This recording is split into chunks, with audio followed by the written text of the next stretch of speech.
सरवत गिलानी का शाही खानदान से क्या ताल्लुक है? बॉलीवुड अदाकारा सरवत की खाला कैसे?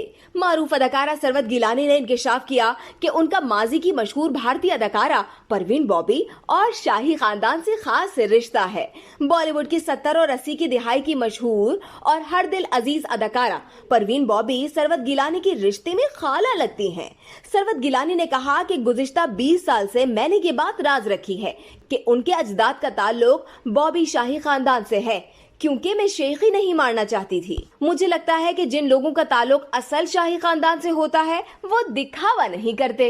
इस वीडियो से सिर्फ इतना ही। मजीद जानने के लिए सब्सक्राइब कीजिए डेली जंग यूट्यूब चैनल और लाइक कीजिए डेली जंग फेसबुक पेज।